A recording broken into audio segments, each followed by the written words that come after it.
Hello friends, welcome to my channel modern education. आज मैं आप लोगों को महाराष्ट्र बोर्ड का 9th स्टैंडर्ड का हिंदी का लेसन नंबर 3 कबीर लेसन है, उसको आज समझाने वाली हूँ, जो लेखक हजारी प्रसाद द्विवेदी द्वारा लिखा गया है। ये इसमें कबीरदास एक महान कवि थे और इनकी जो व्यक्तित्व है उसकी बहुत अच्छे से यहाँ पे व्याख्या की गई है। आइए देखते हैं। हिंदी साहित्य के 1000 वर्षों के इतिहास में कबीर जैसा व्यक्तित्व कोई लेखक उत्पन्न नहीं हुआ। महिमा में यह व्यक्तित्व केवल एक ही प्रतिद्वंदी जानता है, तुलसीदास। परंतु तुलसीदास और कबीर के व्यक्तित्व में बड़ा अंतर था। यद्यपि दोनों ही भक्त थे, परंतु दोनों स्वभाव, संस्कार और दृष्टिकोण में एकदम भिन्न थे।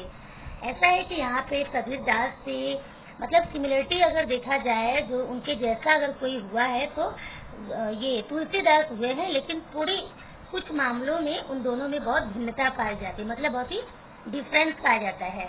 मस्ती पकड़ाना स्वभाव और सब कुछ की झाड़ फटकार चल देने वाले तेज ने कबीर को हिंदी साहित्य का अद्वितीय कवि व्यक्तित्व बना दिया है। उनकी वाणी में सब कुछ को पाकर उनका सर्वजयी व्यक्तित्व विराजता रहता है।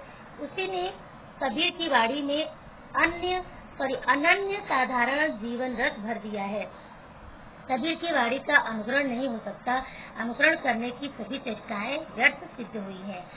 ये बहुत ही फक्कड़ स्वभाव के, मतलब मस्ती पकड़ना स्वभाव और सब कुछ ही झाड़ फटकार, ये जो है ना, आपको शॉर्ट में बताऊं तो इसमें क्या है इनका स्वभाव मेन, कि ये जो है सांसारिक चीजों में, मतलब सांसारिक जैसे हम लोग हैं, सांसारिक लोगों की तरह, मतलब ये मेरा है, पराया है, उनका है, मेरा है, इन सब चीजों में ये ध्यान नहीं देते थे।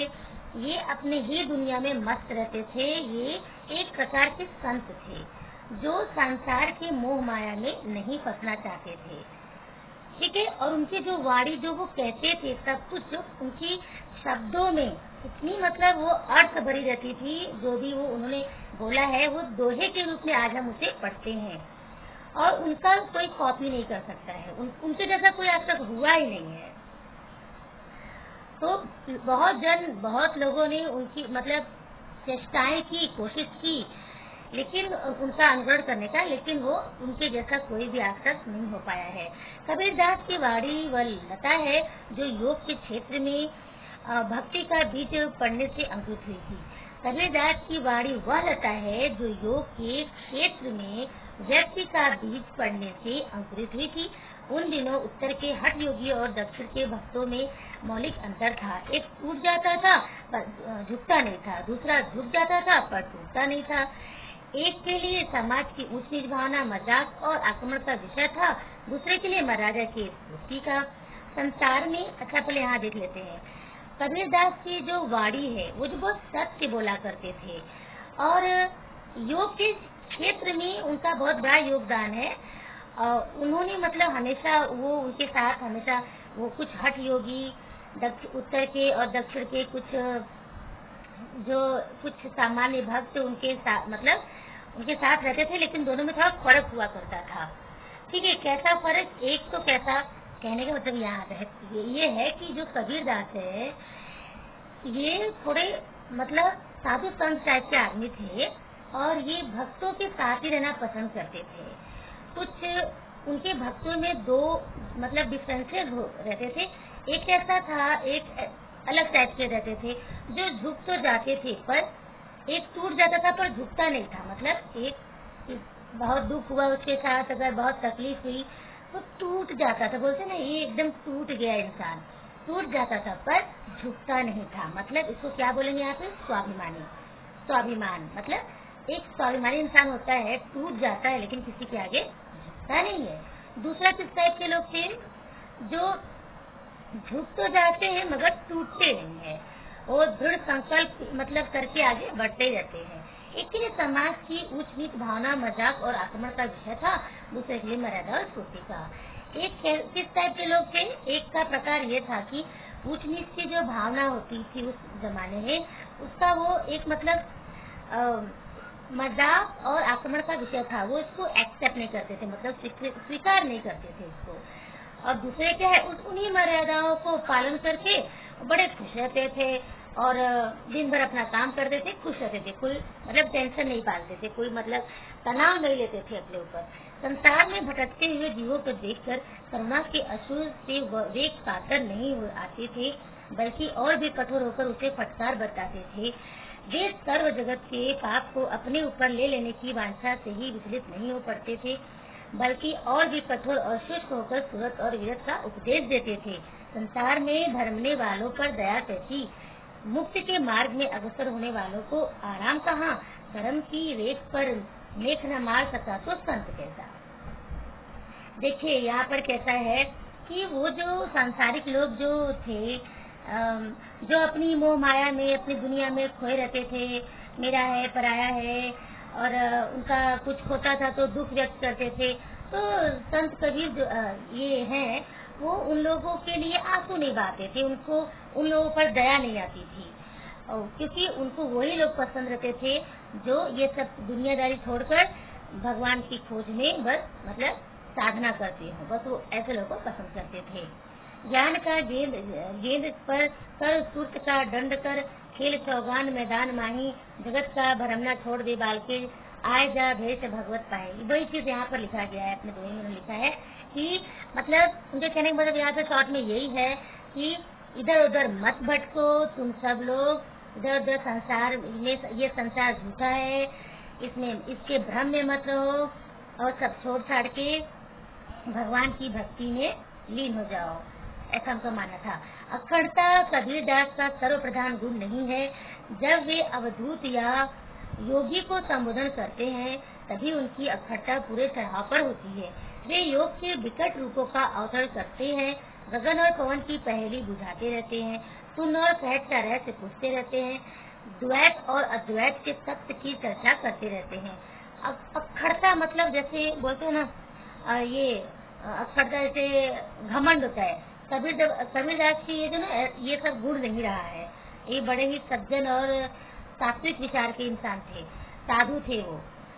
अब वे जो है योगियों को बहुत संबोधन करते थे, मतलब उनकी जो बातें हैं वो योगियों से कहना चाहते थे, जो उनके जैसा हो, जो उनकी बातों को समझ सके, और उन लोगों के बीच वो नहीं जाना चाहते थे जो उनकी बातों को फालतू समझे, और वो हमेशा मतलब ऐसे लोगों को ढूंढते रहते थे जो उनकी बातों का वैल्यू कर सके, उनकी बातों की कीमत कर सके। ऐसे लोगों से वो दूर रहा करते थे जो उसको एकदम से फालतू और एकदम बेकार समझे। ठीक है, अवधू अक्षरहू सो न्यारा, जो तुम पवना गगन चढ़ाओ, गुफा में बासा गगना पवना दोनों बिनते, कह गया जोग तुम्हारा। ये सब में उन्होंने यही बोला है, ये सारी चीजों को उन्होंने यहाँ पे दोहे में बोल दिया है, जो हमने ऊपर बताया कि आप जो है इस संसार के मोह माया में मत रहो, और जो हमारे पास है उसमें खुश रहो, और जो है आप संत की तरह जीवन बिताओ, दुनियादारी की झूठेपन को हटाओ अपने दिमाग से। गगना मध्य ज्योति जल के, पानी मध्य तारा, घटगे नीर विरसरे तारा, निकरी गयो कहीं द्वारा। देखो कहने का मतलब ये है कि आप जो इस भंवर जाल में जब तक ऐसे गोल गोल गोल गोल रहोगे, आपका कुछ भी नहीं होने वाला है। आप मतलब आपसे अपना ध्यान भगवान में लगाइए, और भगवान में मतलब संसार में जो लोग आपके लिए क्या बोल रहे हैं, क्या सुन रहे हैं, उसकी बात पर ध्यान मत दीजिए, और आप सिर्फ और सिर्फ ईश्वर का ध्यान लगाइए, और फालतू विचारों में मत खोए रहिए, उससे उबर जाइए, आप उठ जाइए। परंतु वे स्वभाव के पकड़ से, अच्छा हो या बुरा, खरा हो या खोटा, जिससे एक बार चिपट गए, उससे जिंदगी भर चिपटे रहो। यह सिद्धांत उन्हें मान्य नहीं था। ये सत्य के जिज्ञासु थे, और कोई मोह ममता उन्हें अपने मार्ग से विचलित नहीं कर सकती थी। वे अपना घर जलाकर हाथ में मुराड़ा लेकर निकल पड़े थे, और उसी को साथी बनाने और तैयार थे, जो उनके हाथों अपना भी घर जलवा सके। वे बड़े ही पक्कर स्वभाव के थे, मतलब उनको जो अच्छा लगता था वो वही करते थे। अच्छा बुरा इतना वो नहीं ध्यान देते थे, बस इतना ध्यान देते थे कि हाँ एक चीज और है कि ये उसमें बिलीव नहीं करते थे। किसमें? जो लोग होते हैं ना कि किसी को पकड़ लिए तो बस उसको लकीर का फकीर बनाकर उसके साथ साथ चलते रहे, वो इसमें नहीं विश्वास करते थे। वो बड़े ही जिज्ञासु थे। वो अगर वो सोचते थे कि ये बात कहाँ तक सच है, कहाँ तक सही गलत है, ये सब की को जानने की वो जिज्ञासा रखा करते थे। और मोह ममता के मार्ग में वो विचलित नहीं, कोई मतलब उनको विचलित नहीं कर सकता था, चाहे कितना भी उनको कोई प्रलोभन दे, मोह माया का या फिर धन दौलत का, किसी भी चीज का। वो अपने रास्ते से मतलब रास्ते पर अडिग थे, मतलब हिलने वाले नहीं थे। वे अपना घर जला, हाँ वो जो है ना, जो मुराड़ा मतलब जो आग जलाने के बाद वो जो लकड़ी, जली हुई लकड़ी रहती है ना, उसको मुराड़ा बोलते हैं। वो अपना घर जलाकर हाथ में मुराड़ा लेकर निकल पड़े थे। मतलब ये अपना घर जलाकर मतलब ऐसा नहीं कि उसने आग लगा दी, जल के राख हो गया, ऐसा नहीं। यहाँ पर ये बात है कि अपना घर त्याग कर वे आगे निकल गए थे साधु संत की दुनिया में, और वो उन्हें ही पसंद करते थे जो हम घर जा रहा अपना, मतलब वो ये यहाँ पे ये कह रहे हैं कि हम घर जा रहा अपना लिया मुराड़ा हाथ, अब घर जा रो सासु का जो चले हमारे साथ। बोलते थे हमने तो अपना घर जला दिया, मतलब हमने अपना घर त्याग दिया है, मेरे साथ जो चलना चाहता है उसे भी अपना घर त्यागना पड़ेगा, मोह माया त्यागना पड़ेगा, तो ही वो मेरे साथ चल सकता है। ये सिर से पैर तक मस्त मौला थे, मस्त जो पुराने कृत्यों का हिसाब नहीं रखता, वर्तमान कर्मों को सर्वस्व नहीं समझता और भविष्य में सब कुछ झाड़ फटकार निकल जाता है। जो दुनियादार किए कराए का लेखा जोखा दुरुस्त रखता है वह मस्त नहीं हो सकता। देखिए मस्त मौला का मतलब यहाँ पर ये है कि अगर जो दुनिया भर का टेंशन जो अपने सर पे लिया है वो मस्त मौला हो ही नहीं सकता है। मस्त मौला वो है जो किसी चीज का पुराने क्या कल हुआ, भविष्य में क्या होगा, ये सबका हिसाब किताब वो न करे, तो वही मस्त मौला। मतलब ये है इन शॉर्ट की संक्षेप में यही कहना चाहूंगी कि जो संत है ना वही मस्त मौला है, जिनको किसी से कोई भी तनाव नहीं रहता है, वो अपनी दुनिया में मस्त रहते हैं। जो दुनियादार किए कराए पर लेखा, जो दुनियादार मतलब जो सांसारिक लोग जो होते हैं, जो इन सबका हिसाब किताब करते हैं, वो मस्त तो रह ही नहीं सकते हैं। जिसका चिट्ठा खोलते रहता है हमेशा अतीत का, कल क्या हुआ मेरे साथ, ये क्या हुआ, इतना कुछ हुआ और आने वाले कल में पता नहीं क्या होगा, ये सब सोच सोच के जो इंसान रहता है वो कुछ भी नहीं कर पाता है। कभी जैसे फक्कड़ को दुनिया की होशियारी से क्या वास्ता, ये प्रेम के मतवाले थे मगर अपने को उन दीवानों में नहीं गिनते थे जो मासूक के लिए सर पर कफन बांधे फिरते हैं। वो बहुत ही मस्त मौला स्वभाव के थे मगर अपने को उसमें नहीं गिनते थे। जो कुछ अजीब टाइप के लोग होते हैं जो अपने प्रेमिका के लिए कुछ भी कर गुजरने को तैयार रहते, वो जो भी करते थे ईश्वर के लिए। हमन है इश्क मस्ताना, हमन को होशियारी क्या रहे आजाद या जग से, हमन दुनिया से यारी क्या, जो बिछुड़े हैं प्यारे से भटकते दर बदर, फिर से हमारा यार है हमने मन में इंतजारी क्या। वो कहते हैं कि हमारा प्रेमी हम में है, हमारी दुनिया हमारे में है, हम अब खुद से ही प्यार करते हैं, हम जो है इधर उधर नहीं भटकते हैं, हमारा कोई बिछड़ा हुआ नहीं है। हम मतलब कहने का मतलब ये है कि हमें किसी का इंतजार नहीं है, हमारा कोई ऐसा यार नहीं है, हम बस अपनी दुनिया में मस्त हैं और हम बस और बस ईश्वर का हम ध्यान लगाते हैं, दुनियादारी के चक्कर में हम नहीं पड़ना चाहते हैं। इसलिए ये फक्कड़ राम किसी के धोखे में आने वाले न थे। दिल जम गया तो ठीक है और न जमा तो राम राम करके आगे चल दिए। योग प्रक्रिया को उन्होंने डटकर अनुभव किया पर जची नहीं। ऐसा है कि यहाँ कबीरदास किया ये स्वभाव था कि वो बड़े मतलब किसी के धोखे में आने वाले नहीं थे। किसी से उनकी बातें जमी तो ठीक है, दोस्ती हो गई, नहीं तो वो भाई राम राम करके मतलब अपनी मस्ती में आगे बढ़ जाते थे। उनको किसी से इतना लेना देना नहीं रहता था। उन्हें यह परवाह न थी कि लोग उनकी असफलता पर क्या क्या टिप्पणी करेंगे। उन्होंने बिना लाग लपेट के, बिना झिझक और संकोच के ऐलान किया, आसमान का आसरा छोड़ प्यारे, उल्टी देख घट अपन जी, तुम आप में आप तहकीक करो, तुम छोड़ो मन की कल्पना जी। आसमान अर्थात गगन चंद की परम ज्योति, जो वस्तु केवल शारीरिक व्यायाम और मानसिक समदमादि साध्य है, वह चरम सत्य नहीं हो सकती।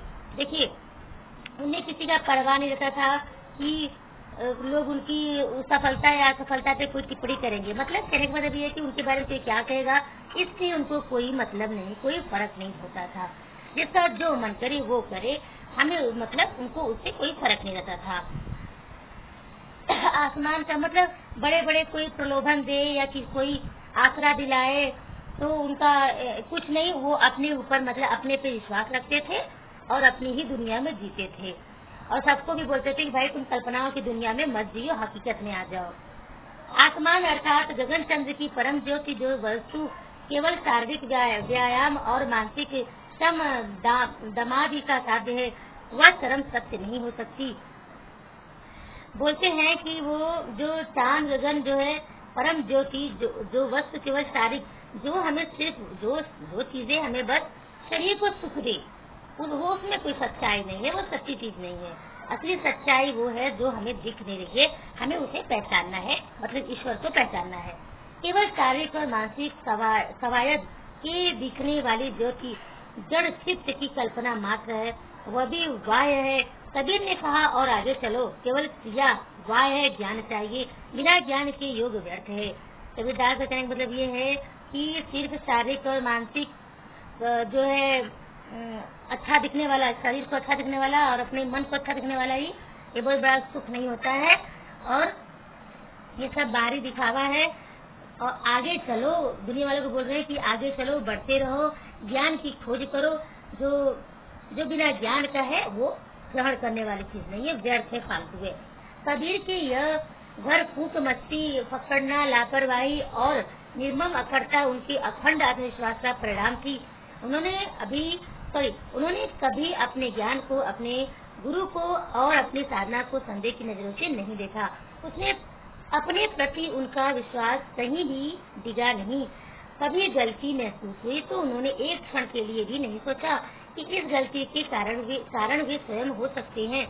उनके मत में गलती बराबर प्रक्रिया में होती थी, मार्ग में होती थी, साधन में होती थी। कहेगा जब ये कबीरदास जो है ना, कभी भी अपने गुरु को और अपने ज्ञान को कभी भी वो शक की नजर से नहीं देखे। वो इतना विश्वास करते थे कि हमारे गुरु जो बताए हैं वो सही है, वो सच है, और उनका विश्वास किया करते थे। वो कभी भी वो अपने आचरण से दूसरों को तकलीफ नहीं दिए हैं, और अपनी साधना उनकी बहुत ही सत्य रहा करती थी, अडिग रहती थी, उससे विश्वास करते थे वो। और जो है उनकी मत में, मतलब उनके विचार से गलती बराबर प्रक्रिया में होती थी, मार्ग में होती थी, साधन में नहीं। मतलब उनकी जो साधना है, जो साधन मतलब जो ईश्वर का ध्यान लगाते थे, उसमें वो गलती नहीं करते थे।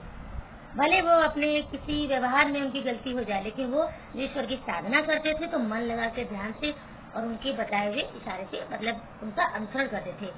वे वीर साधक थे और वीरता अखंड आत्मविश्वास को आश्रय करके ही पनपती है। कबीर के लिए साधना एक विकट संग्राम स्थली थी, जहाँ कोई विरला सूर्य ही टिक सकता था। उनका जो सत्य का मार्ग, उनका जो तपस्या का जो मार्ग था, बड़ा ही कठिन मार्ग। आपको सबको पता है कि ये मार्ग, ये जो रास्ता है, ये बहुत ही कठिन होता है, बहुत ही हार्ड होता है, सबके बस की बात नहीं है। तो कबीरदास का जो ये मार्ग था, बड़ा ही संघर्ष और से भरा हुआ रहता था, और इस मार्ग पे बहुत विरला, मतलब कोई 100 में कोई एक ही बहुत कम लोग ही उससे सीख सकते हैं, जो उसको हमेशा के लिए उसको फॉलो कर सकते हैं, अनुसरण कर सकते हैं। कबीर जिस साईं की साधना करते थे वो मुफ्त की बातों से नहीं मिलता था। उस राम से सिर देख कर ही सौदा किया जा सकता था। साईं से सेत न पाइए, बाता मिले न कोई, कबीर सौदा राम तो सिर बिन कदे न हुए। यहाँ पर कबीर जी ये बोल रहे कि जो है ऐसी साधना करते थे, मतलब कबीर जिस साईं की साधना कर रहे थे वो मुफ्त की बातों से नहीं मिलता था। मतलब यहाँ पर सबसे बड़ी कीमत क्या चुकानी पड़ती थी? अगर आपको साधक बनना है, मतलब ईश्वर का आपको ये भक्त बनना है, तो ये सबसे बड़ा यहाँ पे सौदा क्या करना पड़ता था कि आपको पूरी तरह से सरेंडर करना पड़ता था। मतलब आपको अपना मस्तक झुका देना पड़ता था ईश्वर के लिए। पूरी तरह से आप एकदम से ईश्वर में आपको ध्यान, पूरी तरह से उनका विश्वास करना होता था, ईश्वर में ध्यान लगाना पड़ता था। ये सौदा आपको ये करना पड़ता था, जो सबके वश की बात नहीं है। यह प्रेम किसी खेत में नहीं उपजता, किसी हाट में नहीं बिकता। फिर भी जो कोई भी इसे चाहेगा, पा लेगा, वह राजा हो या प्रजा, उसे सिर्फ एक शर्त माननी होगी। वह शर्त सिर उतार कर धरती पर रख ले, जिसमें ताहत नहीं, जिसमें इस अखंड प्रेम के ऊपर विश्वास नहीं, उस कायर की यहाँ दाल नहीं गलेगी। हरि से मिल जाने पर साहस दिखाने की बात करना बेकार है। पहले हिम्मत करो, भगवान आगे आकर मिलेंगे। यहाँ कबीरदास ये कहते हैं कि बस और बस कौन सा सौदा, अपना सर काट कर जमीन पर। ऐसा नहीं कि तलवार लिए और सर कलम कर दिए, ऐसा नहीं। सर झुका कर मतलब ये है कि ईश्वर में अपना जो है उनके मस्तक में अपना शीश झुका दीजिए। मतलब हृदय से, ऐसा नहीं करो जो अगरबत्ती घुमाते रहो, ऐसा भी नहीं है। कहने का मतलब ये है कि मन से इतना ध्यान करो, उनमें विश्वास करो, तो ईश्वर आपको स्वयं मिल जाएंगे। एक बात और है, ईश्वर में जो विश्वास करता है तो वो गलती कभी करता ही नहीं है, वो ऐसे बुरे कर्म नहीं करते हैं, और इसलिए ईश्वर उससे खुश रहता है, तो ईश्वर उसको बड़े ही सरलता से मिल जाते हैं। तो वही बोल रहे हैं कि तुम इतना काम करो, भगवान तुम्हें अपने आप आकर मिलेंगे। विश्वास ही इस प्रेम की कुंजी है। विश्वास जिसमें संकोच नहीं, दुविधा नहीं, बाधा नहीं। प्रेम न खेती मीत जय, प्रेम न हाथ बिकाए, राजा प्रजा जिस रुचे, सिर दे सो ले जाए, सुरे शीस उतारिया ठाड़ी, तन की आस आगे थे हरि, मुड़ किया आवत देख क्या दास। देखिए जो ऊपर जो लिखा है गद्य जो है, जो ऊपर की बातें यहाँ पे दोहे में लिखी गई है कि कोई राजा प्रजा नहीं देखता, बस आप ईश्वर में ध्यान लगाइए, अच्छे कर्म करिए, भगवान आपको स्वयं मिल जाएंगे। स्वयं मिल जाएंगे मतलब ऐसा नहीं कि आपको ऐसे खड़े हो गए दर्शन दे दिए। स्वयं मिल जाएंगे मतलब आपको भगवान की अनुभूति होगी, आप भगवान को महसूस कर पाओगे। भक्ति के अतिरेक में उन्होंने कभी अपने को पतित नहीं समझा, क्योंकि उनके दैन्य में भी उनका आत्मविश्वास साथ नहीं छोड़ देता था। उनका मन जिस प्रेम रूपी मदिरा में मतवाला बना हुआ था, वह ज्ञान के गुण से तैयार की गई थी। कबीरदास जी ये कहते हैं कि वो जो है मतलब ये उन्होंने कभी अपने आप को इतना पतित नहीं समझा, मतलब बहुत अपने आप को पवित्र नहीं समझते थे कि मैं बड़ा ज्ञानी, बहुत पवित्र हूँ, बहुत अभी अपने को उन्होंने महान समझा ही नहीं। बस और बस प्रेम की मदिरा, मदिरा मतलब शराब होता है, लेकिन यहाँ पे प्रेम रूपी मदिरा, ऐसा शराब मतलब ऐसी मदिरा, ऐसा शराब, जैसा शराब इंसान खूब पीता है, गंदे लोग पीते हैं तो उसके नशे में रहते हैं ना, किसी को पहचानते नहीं है, वैसे ही ये जो प्रेम की मदिरा होती है उसमें अगर कोई डूब जाता है तो मतवाला हो जाता है, सिर्फ और सिर्फ उसको अपना ईश्वर दिखता है और कोई नहीं दिखता है। ये बात है। युगावतारी शक्ति और विश्वास लेकर वे पैदा हुए थे, और युग प्रवर्तक की दृढ़ता उनमें वर्तमान थी, इसलिए वे युग प्रवर्तन कर सके। एक वाक्य में उनके व्यक्तित्व को कहा जा सकता है, वे सिर से पैर तक मस्त मौला थे, बेपरवाह दृढ़ उग्र, कुसुमादपि कोमल, वज्रादपि कठोर। देखिए एक शब्दों में कहा जाए तो कबीरदास बड़े ही मतलब वो युग परिवर्तन करने वाले, युग को सुधारने वाले ऐसे इंसान हुए, उनके जैसा कोई हुआ ही नहीं। उन्होंने ये सारी अच्छी अच्छी बातें कहकर, अच्छे अच्छे दोहे लिखकर अपने उस युग को उन्होंने काफी हद तक बदल लिया। बहुत सारे ऐसे इंसान हुए जो सत्य के मार्ग पर चलने लगे, उनके बताए हुए इशारे पे वो चलने लगे। तो चिल्ड्रन यहाँ पर हमारा जो ये पाठ है खत्म हो रहा है, तो प्लीज हमेशा की तरह वीडियो को ज्यादा से ज्यादा आप लाइक करिए और हमारे चैनल को सब्सक्राइब करना मत भूलिए। Okay, thank you.